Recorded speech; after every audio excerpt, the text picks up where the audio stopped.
Hello, I'm Tom Leonard, the president of the Essex National Heritage Commission that manages the Essex National Heritage Area. The Essex National Heritage Area is the area known as Essex County.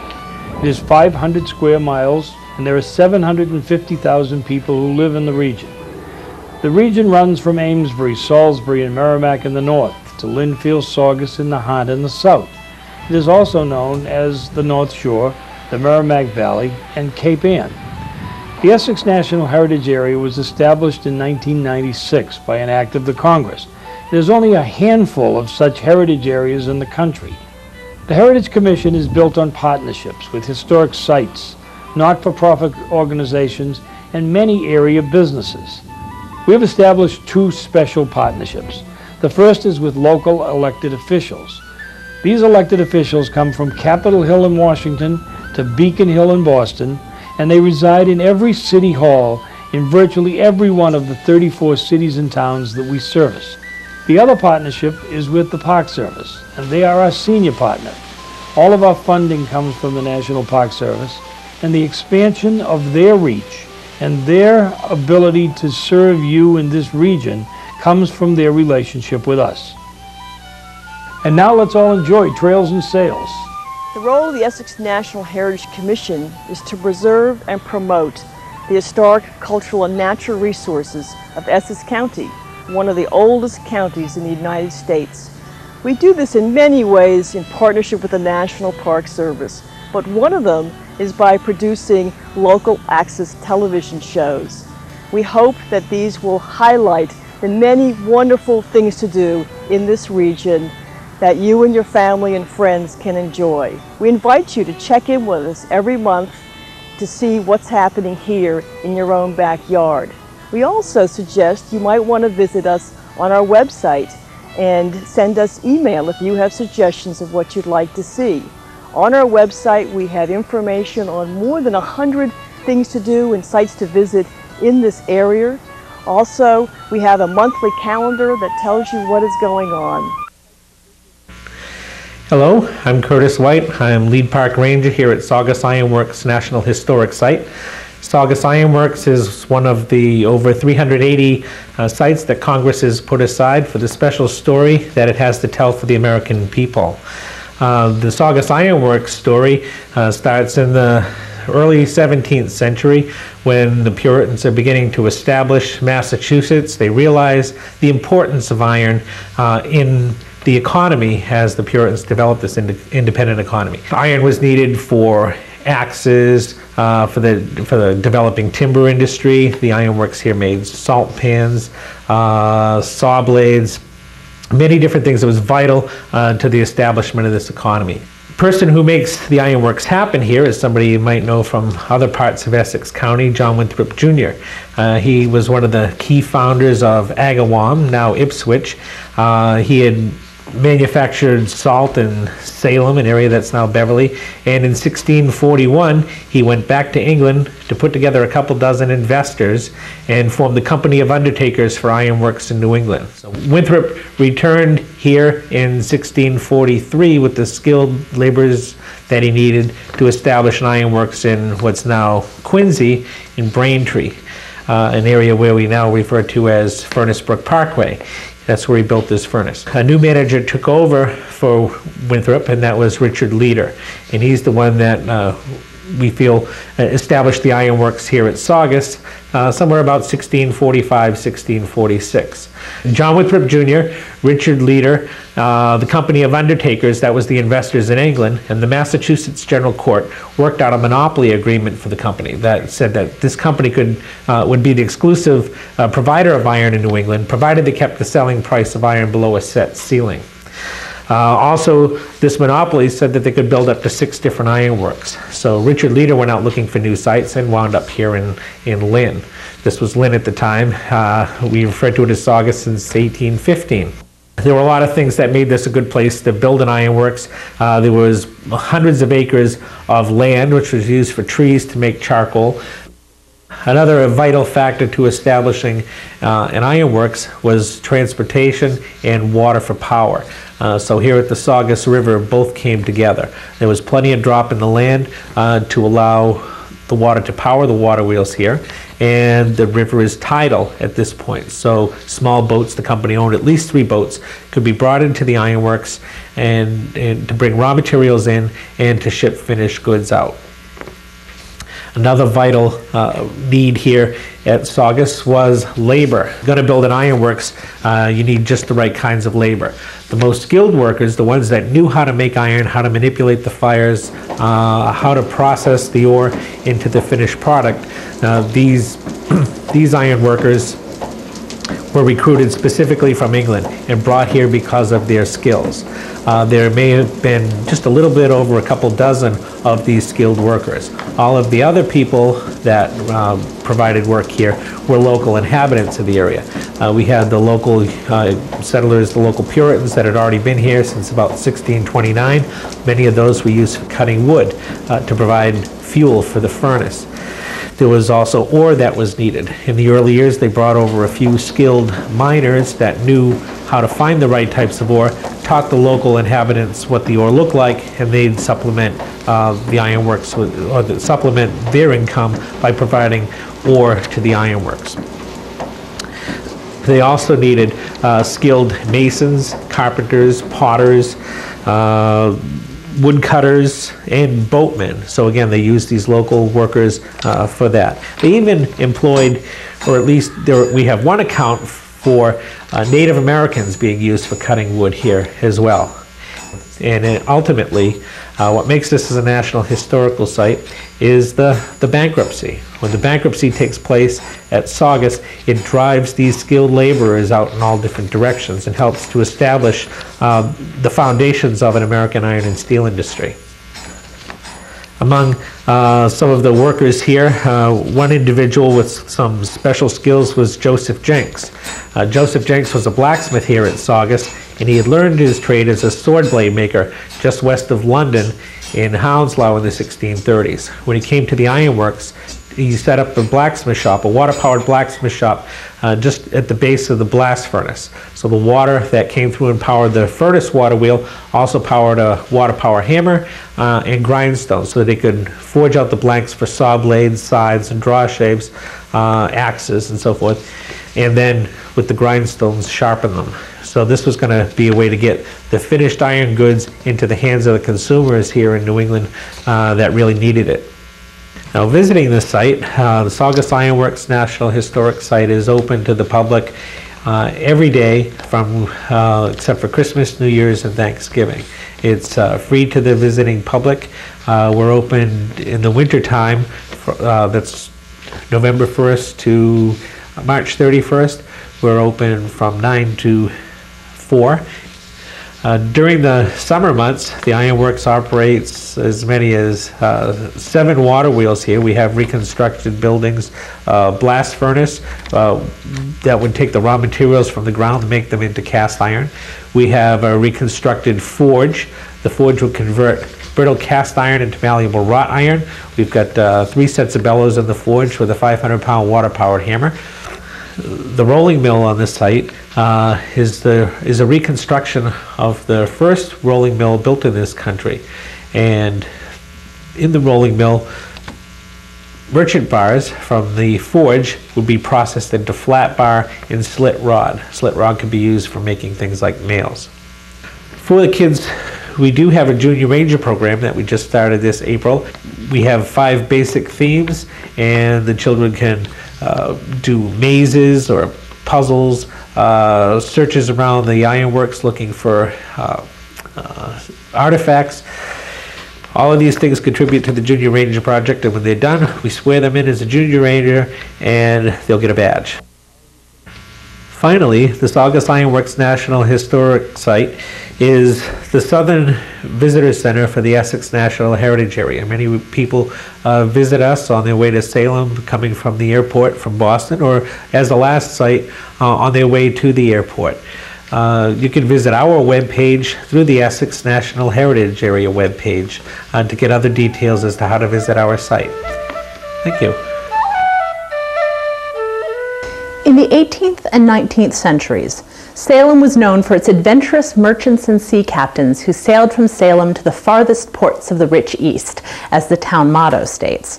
Here at Salem Maritime National Historic Site, we celebrate that heritage on our wharves, on the tall ship Friendship, and on the last customs house built in the city. But what did the merchants and captains come home to at the ends of their voyages? Two houses here at Salem Maritime, built almost a century apart, help us to explore how people lived in Salem during the great age of sail. My name is Emily Murphy. I'm a park ranger here at Salem Maritime National Historic Site, and I'd like to welcome you to our site. The original section of the Narbonne House was actually built in 1675. And it's an example of the house of a successful craftsman or businessman or sea captain, what we would call today a member of the middle class. Now, when it was completed in 1675, the Narbonne House consisted of a single room on the first floor and a single room on the second floor. And each of these rooms was about 12 feet square, with an attic under the high peaked roof and a root cellar underneath the first floor room. Now, the first floor room would have been called the hall, and most of the activity of the house actually took place in that room. Food preparation and cooking in the large walk-in fireplace that would originally have been in that room. Working, regular work to keep the family clothed would have happened in that room. Entertaining, friends and neighbors would have come into that room, and even sleeping. Because you had your friends coming into that room, the best bed, the best and most expensive piece of furniture would often be kept in the hall in the 17th century. 60 years later, the house has grown, along with the wealth and the population of the city of Salem. In the early 18th century, a kitchen was added to the back of the house. It has a low, lean-to roof that actually nearly reaches the ground. The fashionable parlor, with its very fashionable gambrel roof, was added in the middle of the 18th century. And you can actually see a wonderful contrast between the high peaked roof of the 17th century section and the gambrel roof of the 18th century section, showing both of these fashionable roof lines. The kitchen was intended for food preparation, for the making of food to store for the winter, and also things like laundry would have been done in the kitchen. The parlor was for entertaining. It was where you put the best furniture, your best pieces of silver and china, and where you would entertain guests in the parlor. The hall was for the family. And this is the traditional New England house, a huge central chimney made of brick with 3 rooms around it: the hall, the parlor, and the kitchen. And this is often called by historians the 3 hearths of New England living. Meanwhile, over the back garden fence, by the 1760s, the Derby family were building a house of a very different style. Now, when the Derby family arrived in New England in the 1670s from their original family home in England, they were about the socioeconomic equivalent of the families that had lived in the Narbonne House. So they were successful craftsmen, farmers, maybe even a small-time merchant or two. But that all changes with Richard Derby. Richard Derby goes to sea in the 1720s and 30s, at a time when the trade with the West Indies, the Caribbean islands, is starting to expand. And Richard, by the 1740s and 50s, has made himself a small fortune by participating in this trade. So by the time Richard Derby's second son, Elias Haskett Derby, married Elizabeth Crowninshield, who was another member of an up-and-coming merchant family here in Salem, they married in 1761, and that year Richard Derby presented them with a wedding present, this little brick house, as it was later called. Now, in this house, where Elias Haskett and Elizabeth Crowninshield lived for about 20 years, they raised 7 kids, and there were 2 servants living in the house as well. Now, this building is Georgian architecture at its finest. It's brick, one of the most expensive building materials available in New England at the time. And so Richard Derby is saying, we have arrived by building an entire house out of brick and not just a chimney in the center of a timber frame building. And the house is designed, it's symmetrical and balanced. The two chimneys are on the exterior of the house. It's part of an international language of what makes a gentleman. What does a gentleman know? How does a gentleman live? One of the ways you do that is by showing that you live in the most fashionable house available at the time. Now, in the gracious parlors of the family home, the Derbys would have entertained members of other merchant families from Salem, as well as visitors from other areas in Essex County who were perhaps in town for the court sessions. And they might have entertained people from further away in the British world, such as Boston, New London, Connecticut, Philadelphia, or even London itself. Now, social occasions were very important to merchant families in the colonial New England because they tightened the social bonds between families. And that meant they tightened the bonds of investments as well. So Mr. Derby would have been very interested in entertaining other merchants in town because they would come in and perhaps, seeing the wealth that the Derbys had displayed in their parlors, would know that the Derbys had good investments. And so investing in a Derby family voyage would bring you a lot of money. Now, from these not so humble beginnings, Elias Haskett Derby rose to become one of the most important men in Salem. By the 1760s, shortly after he and Elizabeth Crowninshield were married, he had taken over the business side of the family.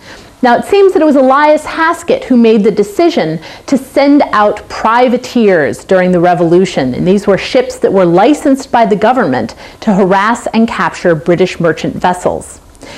Elias Haskett and the Derby family made a lot of money off of privateering. Indeed, some historians think that they were probably already millionaires by the time the Revolution ended.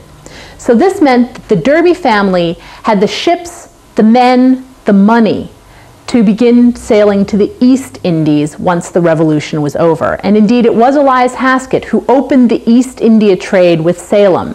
And he was trading with China, India, Indonesia, and the Middle East, and bringing back the wealth of the world here to Salem.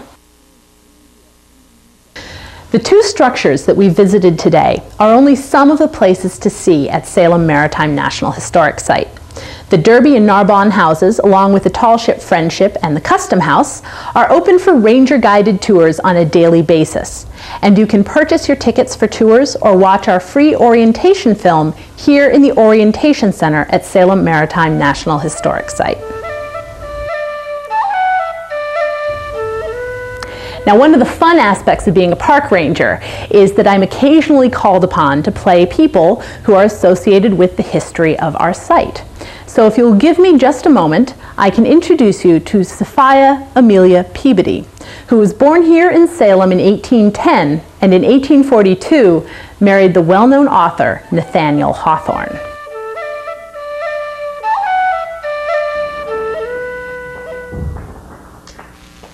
I'm Sophia Peabody Hawthorne, and in 1842 I married the American author Nathaniel Hawthorne. Mr. Hawthorne grew up playing on the streets of Salem as well as on the Salem Common and on the wharves of the city. His father had been a ship captain and had died in 1808. His mother then moved back to her family's home only a block away from the house that his grandmother still lived in. And Mr. Hawthorne grew up surrounded by aunts and uncles in the Manning family home on Herbert Street. The Hawthornes were one of the oldest families in Essex County. And nowhere do Mr. Hawthorne's roots run deeper here in Salem than in the old Burying Point Cemetery, which is located on Charter Street. 4 generations of Hawthornes are buried in this cemetery, including his great-great-great-grandfather, Judge John Hawthorne, who was one of the judges of the Salem witch trials of 1692. Now, Mr. Hawthorne was fascinated by history, and he often used elements of the witch trials, of the Puritan lifestyle, and even of more recent stories like murders that happened in Salem in 1830 in the stories and novels that he wrote throughout his life. He often came to this graveyard to wander around and look at the old gravestones. Many of the family names that he read on the stones in the cemetery were then used in his short stories. And one of the gravestones had a special significance to him. He found it in the corner of the cemetery under a tree, covered with grass, and it was the gravestone of Nathaniel Mather, the brother of the great Puritan minister Cotton Mather. Now, he knew the story of Nathaniel Mather because he had read it in Cotton Mather's book, Magnalia Christi Americani, which was the story of the early founding of the Massachusetts Bay Colony.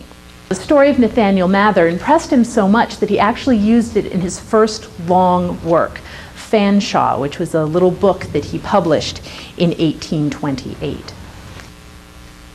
Another reason Mr. Hawthorne often came to this graveyard was the old house that stands next to it.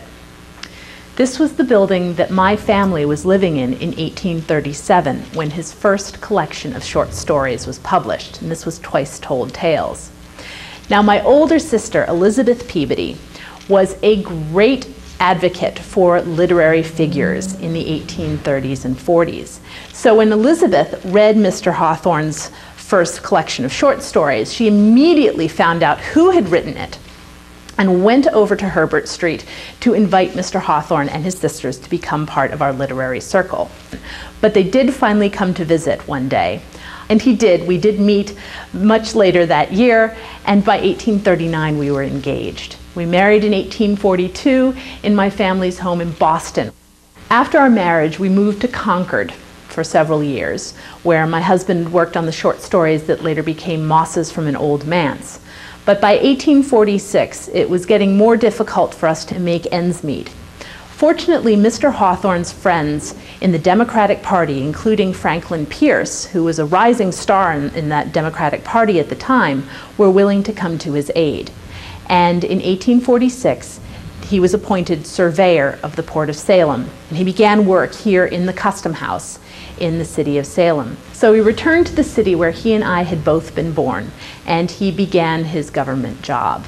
Now, as surveyor, his responsibilities were to make sure that all cargo coming into the Port of Salem was measured and weighed and properly recorded.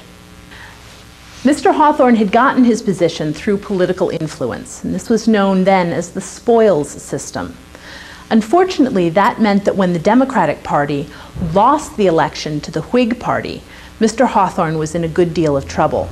Now, the incoming president, Zachary Taylor, declared that no Democratic appointees would be fired from their positions unless they were guilty of wrongdoing.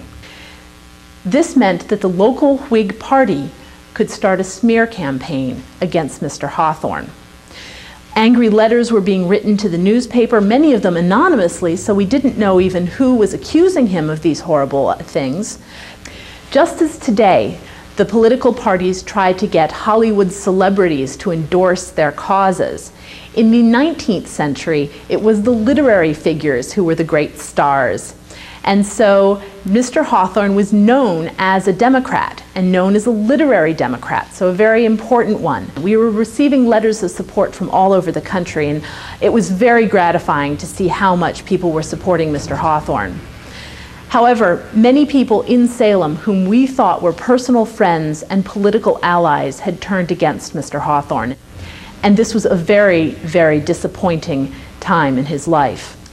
In 1849, his mother died as well. And this was really his last link, and my last link, to the city of Salem. So Mr. Hawthorne packed up his office here in the Custom House and marched back home to our house on Mall Street, right across the Salem Common. And he went up to his third-floor study, and for the first time in months, he began to write. I wrote a letter to my sister Elizabeth that I reported that he was writing, and I was extremely glad to see him doing this because he really felt that the government job that he had killed all of his creativity. And in only a very few months, Mr. Hawthorne produced the entire novel, The Scarlet Letter. And I remember him writing to his publisher and saying, "It is either very good or very bad, I don't know which." Well, as we all know, The Scarlet Letter is very good. And I actually cried through the last 2 chapters of that story. Mr. Hawthorne was so pleased to see that I was crying through and had to get 2 new handkerchiefs just to make it through the last chapter of The Scarlet Letter. Mr. Hawthorne and I are both long gone. He is in the Sleepy Hollow Cemetery and I in the Kensal Green Cemetery in London. But the city of Salem still celebrates his life and his work. Many of the buildings that he wrote about, such as the Custom House and the House of the Seven Gables, still stand here in the city. And many of the buildings that he knew as a young man or lived in still stand, such as the Manning family home on Herbert Street and his own birthplace, which was moved to the House of the Seven Gables in the 1950s. The Salem Common is still here, as well as the Essex Street that he knew as Main Street and wrote many stories about. In 2004, the National Park Service produced a self-guided walking tour of the city of Salem based on Nathaniel Hawthorne's life and work. It features over 30 sites that Mr. Hawthorne either knew or wrote about when he lived here in Salem. This pamphlet is available to download for free from our website, or you can purchase it at the Visitor Center when you come to Salem.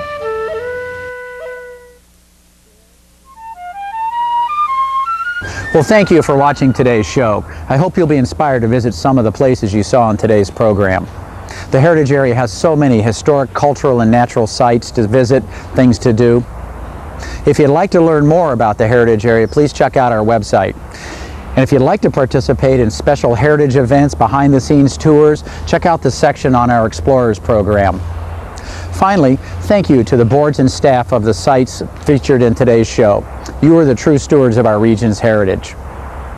So until next time, this is Bill Steelman asking you to join me in the Essex National Heritage area, where there's more to explore.